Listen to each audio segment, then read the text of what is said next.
આત્મનિર્ભર ભારત અભિયાનથી દેશ નવી ઊંચાઈએ પહોંચશે. દેશના અર્થતંત્રને વેગવંત બનાવવા ઉદ્યોગપતિઓને પીએમ મોદીની હાકલ. વડોદરાના પૂર્વ સ્ટેન્ડિંગ ચેરમેન બલ્લુ સુખડિયાને થયો કોરોના, તો ભાજપના મહિલા કાઉન્સિલર દીપિકા પટણીનો રિપોર્ટ પોઝિટિવ. ગુજરાતમાં નિસર્ગ વાવાઝોડાનું તોડાતું સંકટ. સૌરાષ્ટ્ર અને દક્ષિણ ગુજરાતના 159 ગામને કરાયા એલર્ટ, તો માછીમારોને દરિયો ન ખેડવા સૂચના. સુરતના દરિયાકાંઠેથી 710 કિલોમીટર દૂર છે નિસર્ગ વાવાઝોડું, તો ગોવાથી ફક્ત 270 કિલોમીટર દૂર પહોંચ્યું ચક્રવાત. નિસર્ગ વાવાઝોડાને પગલે મહુવા, વલસાડ, ભાવનગર, ધારી સહિત સ્થળો એનડીઆરએફની ટીમ તૈનાત, તો ભાવનગર દરિયાકાંઠાના 34 ગામો એલર્ટ પર. રાજ્યમાં પર્યટન ક્ષેત્રમાં નજીકના સમયમાં નથી કોઈ સારા અણસાર. પર્યટન વિભાગની કફોડી હાલત મુદ્દે મંતવ્ય ન્યૂઝ પર ચર્ચા.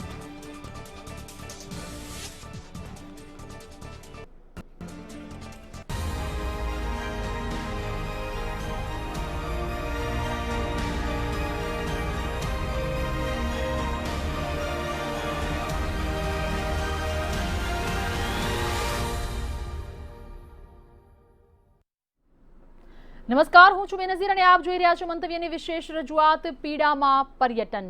લોકડાઉન 5 એટલે કે અનલોક 1માં લગભગ બધું જ ખુલી રહ્યું છે. જોકે એક એવું ક્ષેત્ર પણ છે જે ગુજરાતના શ્વસન તંત્ર જેવું છે.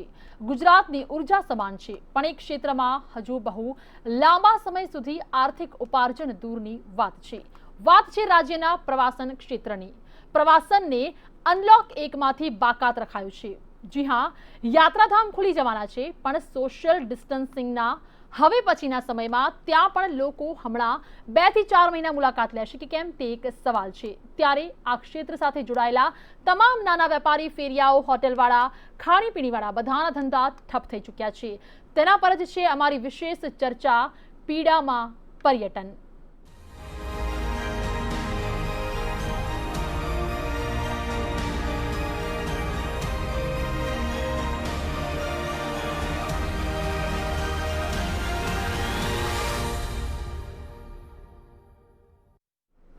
તો ગુજરાતના પ્રવાસન ક્ષેત્રની વધતી પીડા 2.5 મહિનાથી બંધ છે. જી હા, આજ 2.5 મહિનાથી બંધ થયેલું પ્રવાસન ક્ષેત્ર ક્યારે ધમધમતું થશે તે હજુ કંઈ જ પણ ના કહી શકાય. પ્રવાસન ક્ષેત્ર કોરોના કાળમાં ગાડી પાટે ચડશે તો ક્યારે ચડશે, કારણ કે 2.5 મહિનાથી અગાઉથી જ બંધ છે પ્રવાસન ક્ષેત્રમાં અને હજુ પણ મહિનો નહીં ખુલે કોરોના કાળમાં પ્રવાસન ક્ષેત્ર. યાત્રાધામ ખુલશે પણ યાત્રાળુ આવશે ખરા? અન્ય પર્યટન કેન્દ્રોને મંજૂરી નથી મળી, તે પણ એક ખાસ મુદ્દો છે અને તે જ મુદ્દાને લઈને આજે મંતવ્ય ન્યૂઝ પર ખાસ ચર્ચા કરવામાં આવશે. પ્રવાસીઓ પણ 2 થી 4 મહિના દૂર રહી શકે છે આ તમામ પર્યટન સ્થળેથી. તો નાના વેપારી, ફેરિયાઓની સ્થિતિ જ્યારે કફોડી છે, આ સાથે જ જે તમામ પર્યટન સ્થળો છે ત્યાં અને તેના જ સાથે જોડાયેલા લોકો, તેમનો ધંધો રોજગાર ઠપ છે. ખાણીપીણી સહિતના તમામ ધંધા ઠપ. એમ્યુઝમેન્ટ પાર્કની જો વાત કરવામાં આવે તો તે પણ લાંબા સમયથી બંધ છે. આખરે આ તમામ પ્રવાસન કેન્દ્રો ક્યારે ધમધમતા થશે તે એક મસમોટો સવાલ બની ગયો છે અને આ તમામ પર્યટન ક્ષેત્રથી જે લાખો લોકોને રોજગારી મળે છે તે લોકોને ફરી રોજગારી ક્યારથી મળશે? તો આ તમામ મુદ્દે આજે આ ખાસ વિશેષ રજૂઆતમાં ચર્ચા કરવામાં આવશે મંતવ્ય ન્યૂઝ પર, કારણ કે મુદ્દો સંગીન છે. ગુજરાતના શ્વસન તંત્ર જેવું ગુજરાતની ઉર્જા સમાન છે પર્યટન ક્ષેત્ર અને આ જ પર્યટન ક્ષેત્ર ક્યારે લોકો માટે રોજગારી લાવશે તે એક હાલ સવાલ બની ગયો છે.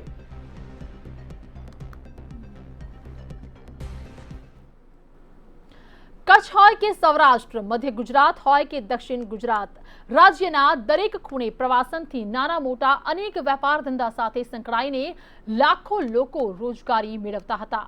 પણ છેલ્લા 2.5 માસ અને હજુ પણ આવનારા 2 થી 4 મહિના આ ક્ષેત્ર પર નપતા લોકો માટે પ્રશ્નાર્થ ચિહ્ન સમાન છે. અનેક લોકો આ ક્ષેત્ર જ છોડી દે તેવી પણ ભીતિ છે, કેમ કે રોટીનો સવાલ છે. પેટને તો લોકડાઉન છે નહીં.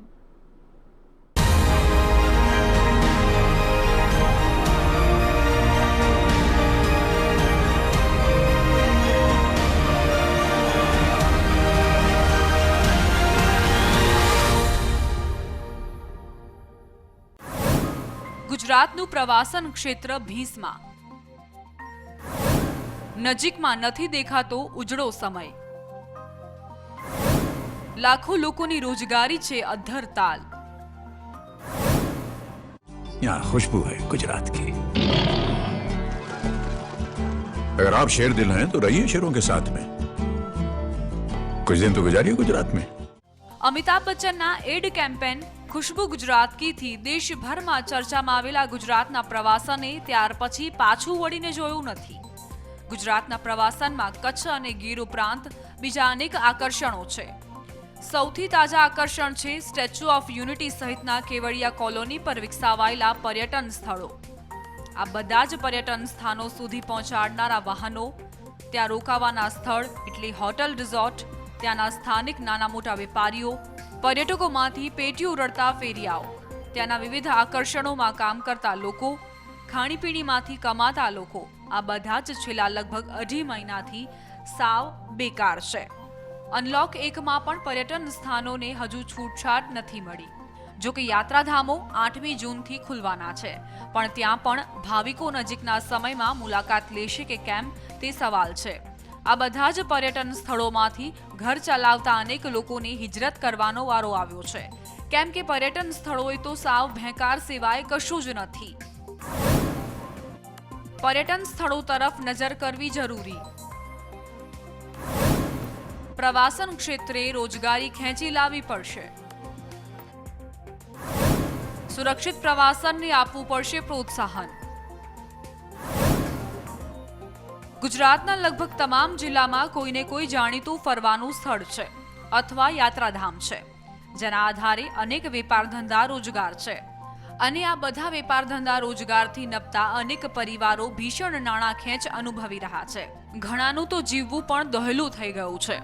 કોરોના ડર વચ્ચે હજુ પણ લોકો પ્રવાસન સ્થળે ઓછા આવશે, ત્યારે રાજ્ય સરકારે આવકના બહુ મોટા સ્ત્રોત ગણાતા આ ક્ષેત્રમાં લોકોને લાવવા માટે પ્રોત્સાહિત કરવા પડશે।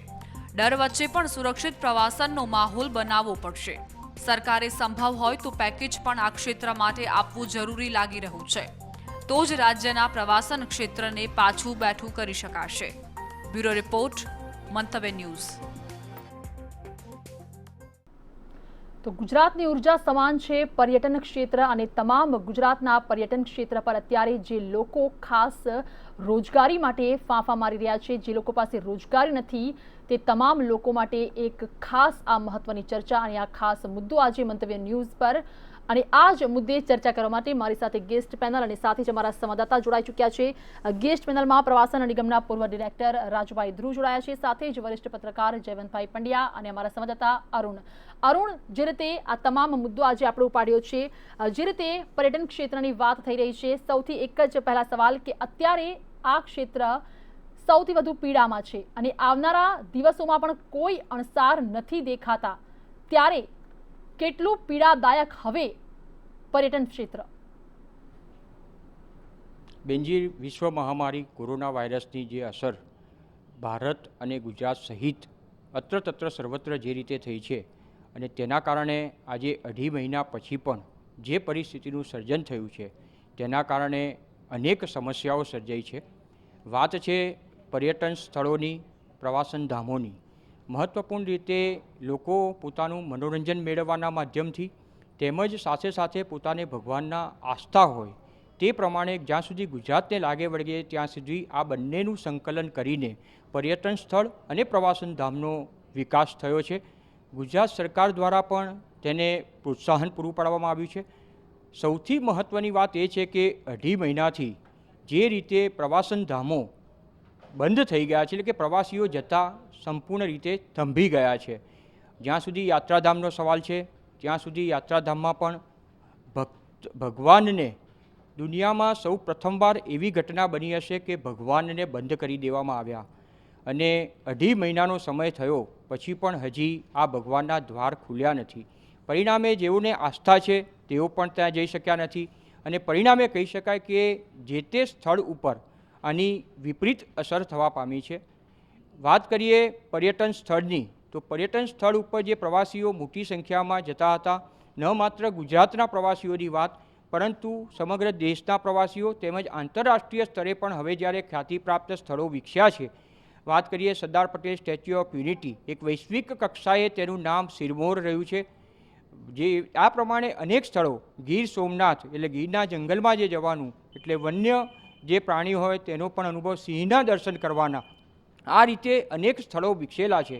પરંતુ જે 2.5 મહિનાથી કોરોનાનું ગ્રહણ આ સ્થળોને લાગ્યું છે અને પરિણામે તેના પૂરક રીતે કહી શકાય કે પૂરક રોજગારી મેળવતા અનેક વેપારીઓ, નાના વેપારીથી શરૂ કરીને મોટા વ્યવસાય સુધી, પર્યટક અને પ્રવાસીઓને લાવતા ટ્રાવેલર્સ સહિતના મોટા વેપારીઓ સુધી આની વિપરીત અસર થવા પામી છે. પરિણામે કહી શકાય કે પોતે જે આ પર્યટન સ્થળ તરીકે વિકાસ પામ્યું છે અને તેના કારણે જે લોકો આજીવિકા મેળવી રહ્યા છે તેમના માટે એક પ્રશ્નાર્થ ચિહ્ન સર્જાયું છે. મસ્ત મોટી આવક 2.5 મહિના પહેલાં જે પ્રવાસન સ્થળો મેળવતા હતા તે પ્રવાસન સ્થળોમાં પણ આજે શૂન્યાવકાશની પરિસ્થિતિ સર્જાઈ છે. પરિણામે કહી શકાય કે સ્થાનિક રીતે જોઈએ તો બેરોજગારીની સમસ્યા વિકટ રીતે હાલના તબક્કે સર્જાઈ છે. એટલું જ નહીં, પરંતુ હજુ પણ કેવા પ્રકારની સમસ્યા સર્જાશે તે પ્રશ્નાર્થ છે. કારણ કે સરકારે હજુ 8મી તારીખથી યાત્રાધામોનો વિકાસ કરવાનો નિર્ણય કર્યો છે અને પરિણામે આ સંદર્ભે હવે શું આયોજન કરી શકાય અને પર્યટન સ્થળોનો વિકાસ કેવી રીતે કરી શકાય તેના માટે મંતવ્ય ન્યૂઝે આ પર્યટન સ્થળોના વિકાસના સૂચનો મેળવવાના માધ્યમથી તેમને પ્લેટફોર્મ પૂરું પાડવા માટે આ ચર્ચાનું આયોજન કર્યું છે. જી બેનજી, આભાર. તમામ માહિતી આપી, ચર્ચા કરી અમારી સાથે. તો જે રીતે તમારા સંવાદદાતા અરુણ પણ સ્પષ્ટ જણાવી રહ્યા હતા કે હવે ખાસ સરકારને જરૂર છે કોઈ આર્થિક પેકેજની પણ વાત બહાર આવે. રાજભાઈ, આપને પૂછવા માંગીશ, આપ પ્રવાસન નિગમના પૂર્વ ડિરેક્ટર પણ રહી ચૂક્યા છો. કોરોના કાળ ચાલી રહ્યો છે, ભલે અનલોક 1 આવ્યું છે, મંદિરો ખોલવામાં આવશે, ધર્મસ્થાનો ખોલવામાં આવશે, પરંતુ જે પર્યટન ક્ષેત્રની ઓલ ઓવર વાત કરવામાં આવે તો આ પર્યટન ક્ષેત્ર ફરી ક્યારે આ જે ગાડી છે તે પાટા પર ક્યારે આવશે?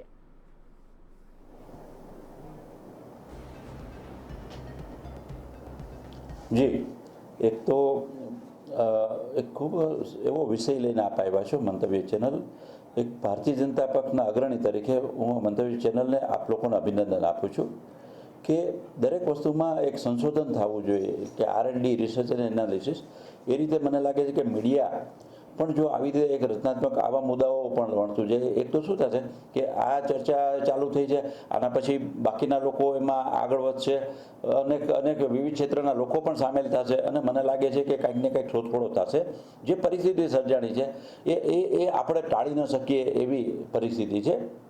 સમગ્ર વિશ્વ જ્યારે કોરોનામાં બાન પકડાઈ ગયું હોય ત્યારે ભારત, મને લાગે છે કે એક આપણે ભગવાનનો પાડ માનીએ કે જે રીતે ત્વરિત નિર્ણયને લોકડાઉનને કારણે આપણે આજે બાલ બચી ગયા છે. થોડી તકલીફો થઈ છે, પરંતુ મને ગુજરાતની પ્રજા, ભારતની પ્રજા ઉપર ભરોસો છે, શ્રદ્ધા છે, એક વિશ્વાસ છે કે ફિનિક્સ પંખી, દેવહુમાં પક્ષી છે, જેને ગુજરાતીમાં આપણે ફિનિક્સને દેવહુમાં પક્ષી કહીએ છીએ, એ દેવહુમાં પક્ષીની જેમ આ પ્રજા ઊભી થઈ જશે.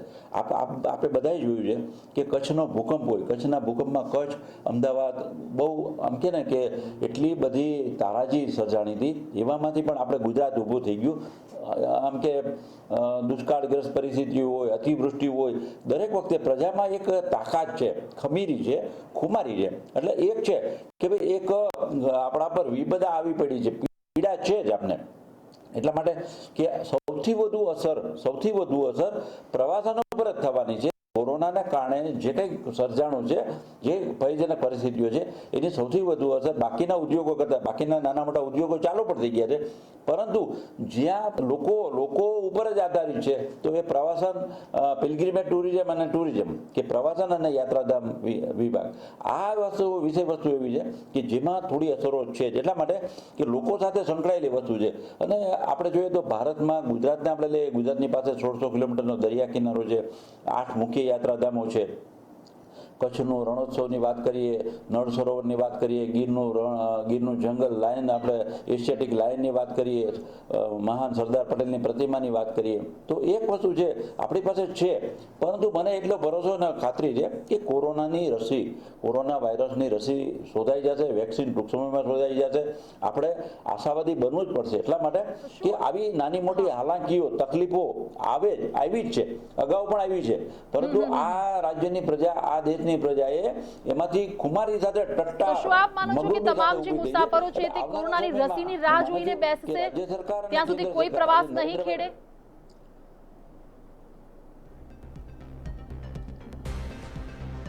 નહીં, પ્રવાસ ચાલે છે ને. આજે મેડમ આપ જુઓ કે થોડા દિવસોમાં 8 તારીખની આસપાસ મંદિરો ખોલવાની પણ સરકાર પરવાનગી આપી રહી છે. થોડુંક સમયમાં હોટલો ને ટ્રાવેલો ને બધાને છૂટછાટ મળવાની છે. બીજું, નરેન્દ્રભાઈ મોદીએ એક બહુ વાત સારી કરી. આપણા વડાપ્રધાન જે રીતે એમણે એ કીધું કે સ્વદેશીની આપણે ચિંતા કરીએ, સ્વદેશી વિકસાવીએ, ઉદ્યોગો હોય, ધંધા રોજગારમાં સ્વદેશીની ભાવનાનો વિકાસ કરીએ. આપણું મોટાભાગનું આમ કે ને આયાતો બધી ચીન ઉપર આધારિત હતી. આજે કોરોનાના કારણે હવે એક સ્વદેશીની ભાવનાનો વિકાસ થાય છે. નરેન્દ્રભાઈ એક બહુ વાત આના સંદર્ભમાં સારી કરી કે વિદેશી પ્રવાસીઓ કદાચ ઓછા આવશે આ કોરોનાની ઇફેક્ટ ચાલે ત્યાં સુધી, પણ આપણા દેશના પ્રવાસીઓ તો જઈ શકવાના છે ને. આપણે જો અત્યારે એસટીની બસોની છૂટછાટ મૂકી છે, પ્રાઇવેટ બસોને પણ છૂટછાટો આપી છે, પ્રાઇવેટ મોટર વ્હીકલ પણ જઈ શકે છે. અને બીજું કે યાત્રાધામો અને પ્રવાસન સ્થળો પર સરકાર જે કાંઈ સોશિયલ ડિસ્ટન્સિંગના નિયમો છે, સેનિટાઇઝેશનના નિયમો છે, માસ્કના નિયમો છે, એક કોરોનાનો વ્યાપ ન વધે, ચેપ ન થાય એનું સોશિયલ રાજભાઈ, નજીકના સમયમાં તો કોઈ અવકાશ નથી દેખાતું, પરંતુ જે રોજગારી અત્યારે રોકાઈ છે તે રોજગારીનું શું?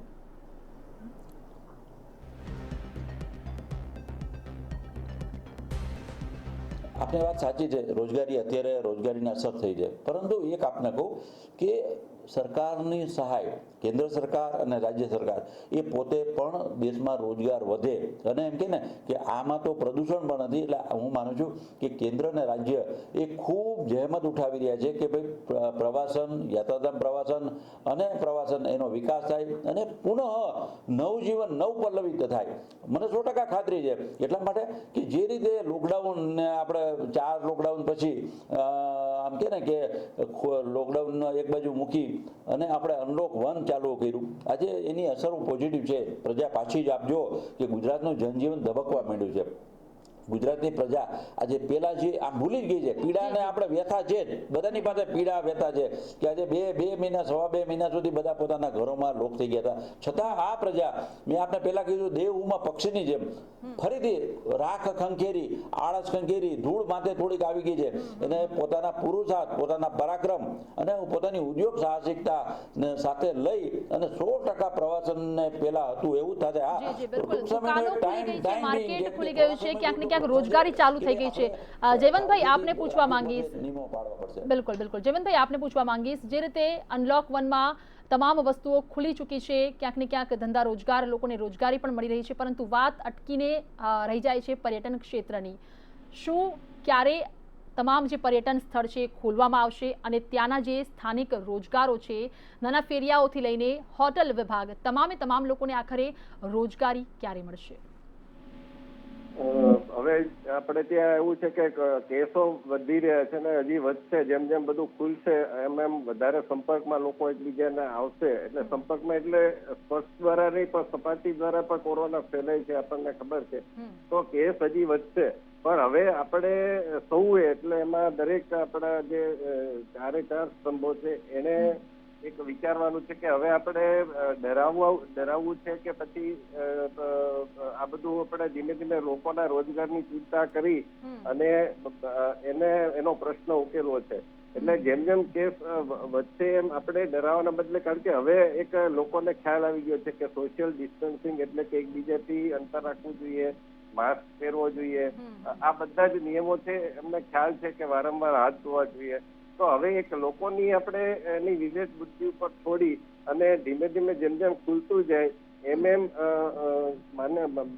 કોર્ટ છે તો કોર્ટમાં પણ દાખલો કે પીઆઈએલ થાય તો પીઆઈએલ આવી પ્રકારની થાય તો એને એન્ટરટેન ન કરે કે પછી મીડિયામાં પણ આપણે એક પેલું રાખીએ અને સરકાર, પોલીસ પણ એટલી દંડાવાળી ન કરે કે જેથી કરીને લોકો છે એ પછી બહાર નીકળતા બંધ થઈ જાય. તો આ બધું જ આપણે ધીમે ધીમે ખોલતા જશું એમાં આ પ્રશ્નો આવશે. એમાં રોજગારનો પ્રશ્ન સૌથી મોટો પર્યટન ક્ષેત્રમાં પણ એક છે. 10 લાખ કરોડનું નુકસાન છે એ સંભાવના વ્યક્ત કરાવી રહી છે કે આખા ભારતમાં આટલું નુકસાન થવાની શક્યતા છે. તો હવે કારણ કે તમે જુઓ કે એક જે મંદિર હોય તો મંદિરની આસપાસ કેટલું બધું એની સાથે સંકળાયેલું હોય. હોટલ હોય, કોઈ ફૂલ વેચનારું હોય, કોઈ ચૂંદડી વેચનારું હોય, કોઈ પ્રસાદ વેચનારું હોય, અન્ય ફોટા વેચનારું હોય, સીડી વેચનારું હોય, કેટલા બધા રોજગાર, પછી ખાણીપીણીની વસ્તુ હોય, કોઈ ટોપી ને આ બધું વેચતું હોય, તો નાના નાના એવા કેટલાય રોજગારો સંકળાયેલા છે. તો આના માટે થઈને મને એવું લાગે છે કે ભારત સરકારે જે તે પ્રવાસન ક્ષેત્ર હોય એને એ સરકારોના પ્રવાસન મંત્રીઓ અને સાથોસાથ રેલવે, કારણ કે આમાં તમે જો કે હવે પ્રવાસન ખોલવું હશે, યાત્રાધામ ખોલવા હશે, તો એના માટે થઈને તમારે આંતરરાષ્ટ્રીય વિમાન સેવા પણ ચાલુ કરવી પડશે. રેલવેમાં પણ એ રીતે કરવું પડશે, બધી જ રેલવે દોડતી થાય, ટ્રેન દોડતી થાય. અને સાથોસાથ પ્રવાસનમાં ઉત્તેજન આપવા માટે થઈ તો રેલવેમાં તમારે એના માટે થોડું કન્સેશન, કે જે અંબાજી બાજુ જતી હોય ટ્રેન, કે પછી પોરબંદર જતી હોય, કે પછી દ્વારકા જતી હોય, કે સોમનાથ જતી હોય, તો આ બધી જે ટ્રેનો જતી હોય એમાં થોડું કન્સેશન આપો તમે, અને એ રીતે ઉત્તેજન આપવું પડશે તમારે, કે જેથી લોકો છે એ ફરીથી પ્રવાસ કરતા થાય, દોડતા થાય. કચ્છમાં હવે આવતો શિયાળો આવશે એટલે કચ્છનું આવશે, રણોત્સવ આવશે. તો આ પ્રકારના જેટલા હવે ઇવેન્ટ હવે આવશે, સરદાર પટેલ સ્ટેચ્યુ છે તો એના માટે એને ત્યાં એ બાજુ જે બસ જતી હોય એમાં તમે કન્સેશન આપો. તો આ પ્રકારનું કરી અને જયવંતભાઈ, લોકો માટે તો કન્સેશન સરકાર ક્યારે આપશે તે તો આપણે જોઈ રહ્યું, પરંતુ વાત અત્યારે ખાસ રોજગારીની છે, અને તે પણ પર્યટન ક્ષેત્રે તમામ લોકો જે જોડાયેલા છે, નાના ફેરિયાઓથી માંડીને હોટેલ, ખાણીપીણી સહિતના તમામ જે ધંધા ઠપ છે. રાજુભાઈ, આજને જ લઈને એક ખાસ સવાલ ઊભો થઈ રહ્યો છે કે હવે આટલું બધું નુકસાન, જે અત્યારે જયવંતભાઈ પણ જણાવી રહ્યા છે કે 10 લાખ કરોડનું નુકસાન તો ઓલરેડી થઈ ચૂક્યું છે, અને આ નાના વેપારીઓ છે, ફેરિયાઓ છે, તેમને નુકસાન તો અલગ જ છે, પણ તો ખાસ તેમના માટે નથી લાગતું કે આર્થિક સહાય કે કોઈ જાહેરાત સરકાર તરફથી?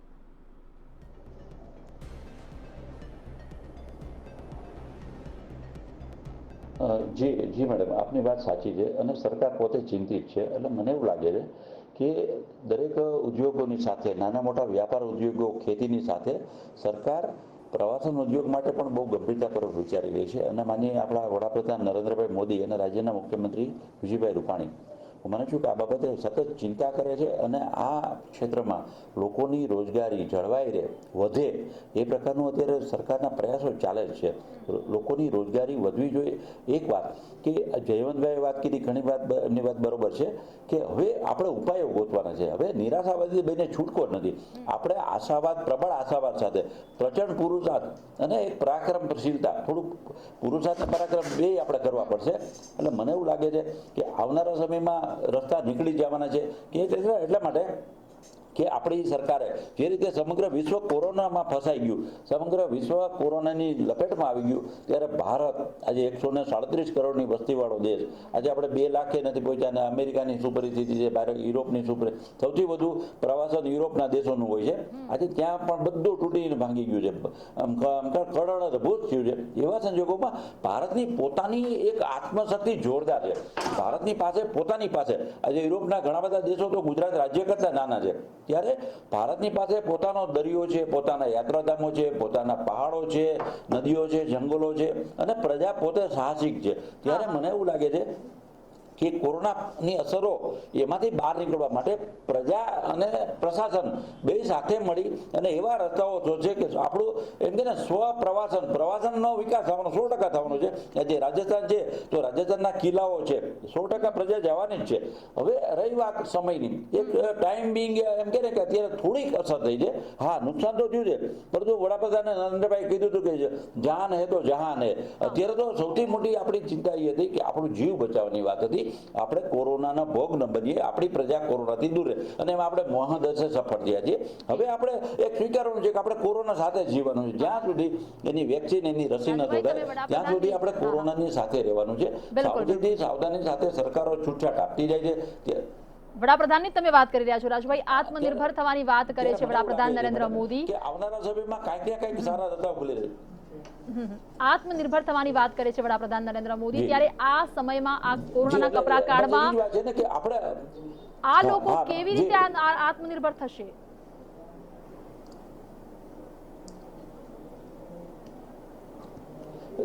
એના માટે જો આપણે એક મુદ્દા વાત કરી, બહુ સારી વાત હતી કે સરકાર એમને માટે કાંઈક ને કાંઈક વિચારી રહી છે કે આ ઉદ્યોગ સાથે, પ્રવાસન ઉદ્યોગ સાથે સંકળાયેલા, જેમાં હોટલો છે, ટ્રાવેલ્સ છે, પછી સમજીએ કે ટુરિઝમ ઇન્ડસ્ટ્રી સાથે સંકળાયેલા દરેક પાસાઓ, દરેક સેક્ટર, એમાં રાજ્ય સરકાર કેન્દ્ર સરકારો કાંઈક ને કાંઈક કરી રહી છે અને આવનારા દિવસોમાં અત્યારે પાઇપલાઇનમાં છે. એટલા માટે કે ભારતના સમગ્ર પ્રજા માટે જ્યારે કેન્દ્ર સરકાર રાજ્ય સરકારો કરી રહી હોય અને અમે નક્કી કર્યું છે કે કોઈ પણ ક્ષેત્ર વ્યાપાર રોજગારને લગતું કોઈ પણ ક્ષેત્રમાં સરકાર મજબૂત એને ટેકો આપીને એની કરોડરજ્જુ મજબૂત કરશે. અને એમાં મને લાગે છે કે જે રીતે એક પછી એક જાહેરાતો થાય છે કે નરેન્દ્રભાઈ મોદી જે રીતે એને એક આખી એમ કે ને કે અર્થશાસ્ત્રીઓની કોર કમિટી બેસાડી છે. રાજ્યના મુખ્યમંત્રી વિજયભાઈ રૂપાણીએ એક અર્થશાસ્ત્રીઓની હસમુખભાઈ અઢિયાના નેતૃત્વમાં એક આખી ટીમ અત્યારે સંશોધન કરી રહી છે. એટલે કાંઈક સારી વસ્તુ આવનારા સમયમાં પ્રવાસન ઉદ્યોગ માટે પણ હું માનું છું, હું આશાવાદી છું કે આ ઉદ્યોગ પાછો નવપલ્લવિત થશે, પાછો એવો ધબકાર સાથે એવી એમાં આપણે જે પહેલા ગુજરાત હતું, જે પહેલા ગુજરાતના એમ કહે કે પ્રવાસન સ્થળો જ્યારે લોકો જતા હતા બિંદાસ, બીક વગર, ડર ભય વગર, એ પરિસ્થિતિ બહુ દૂર નથી. હા, લોકો છે એ આપણા આશાવાદી પણ છે અને આપણા લોકોમાં એક તાકાત છે કે શૂન્યમાંથી સર્જન કરવું. આપણા લોકો આફ્રિકા જતા, આફ્રિકામાં ધંધો રોજગાર કરતા, યુરોપમાં જતા. આજે આ સંજોગોમાં આપણી પ્રજા આ પડકારને ઉપાડી અને મને લાગે છે કે આપણે એક એવી પરિસ્થિતિમાં આવી ગયા છે કોરોનાના કારણે, એમાંથી ટૂંક સમયમાં નીકળી જશું. કેન્દ્ર સરકાર, રાજ્ય સરકાર બે આ દિશામાં સતત એમ કે ને કે ચિંતિત થઈ અને પગલાઓ લઈ રહી છે. સાથે પ્રજામાં પણ એક ભાવ જાગ્યો છે કે ભાઈ આવી ગયું, ઓકે ચાલો, પણ હવે કમ વોટ મે, જે યદભાવી તદભવતું, પરંતુ આપણે જીવવાનું છે. કોરોનાની સાથે પણ આપણે જીવશું, મજબૂતાઈ સાથે જીવશું. ત્યારે બાકીના ઉદ્યોગો આજે આપણે આત્મનિર્ભરતાની મેડમ આપણે વાત કરી, નરેન્દ્રભાઈ આત્મનિર્ભરતા અને સ્વદેશીની વાત કરે છે, તો મને લાગે છે એ બે વસ્તુ પ્રવાસનમાં લાગુ પડશે. કદાચ હવે યુરોપના પ્રવાસી ઓછા આવશે, પરંતુ આપણા દેશની વસ્તી એટલી વધુ છે કે આપણો આંતરિક ટુરિઝમનો વિકાસ એટલો જોરદાર થવાનો છે કે કોઈ નવરું નહીં રહે, કોઈ બેરોજગાર નહીં રહે. ટુરિઝમમાં હું એવું માનું છું કે બ્લેસિંગ ઇન ડિસગાઇઝ, આપત્તિમાં પણ આશીર્વાદ, એ પલટાવવાની તાકાત આ પ્રજામાં છે. અને મને લાગે છે કે શું લાગે છે કેટલા સમયમાં બેઠું થશે પ્રવાસન વિભાગ? આપત્તિમાં પણ આશીર્વાદ સ્વરૂપ માની અને એક ફરીથી ઉભા થજો.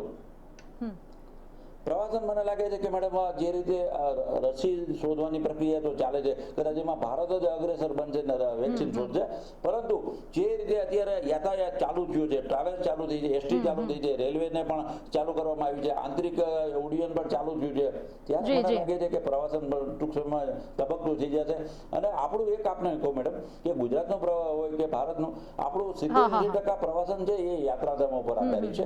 અને આ પ્રજાની અંદર એક એવી ભાવના છે, ધાર્મિક ભાવના, એટલે 100% લોકો આજે પહાડોમાં દુર્ગમ સ્થળો, વૈષ્ણો દેવી હોય કે તિરુપતિ હોય. બિલકુલ રાજુભાઈ, આપ યાત્રાધામની જ વાત કરી રહ્યા છો, તો આપણે જયવંતભાઈને પૂછીશું. જયવંતભાઈ, જે રીતે ગુજરાતમાં ઘણા બધા યાત્રાધામો છે અને તે લોકો ઓલરેડી અગાઉથી જ તેમની ઘણી બધી મસમોટી આવકો પણ છે, પૈસા પણ છે, તો શું નથી લાગતું કે ક્યાંક ને ક્યાંક તેનો પણ સદુપયોગ થવો જોઈએ જે તેમના નજીકના વિસ્તારમાં બેરોજગાર છે ત્યાં?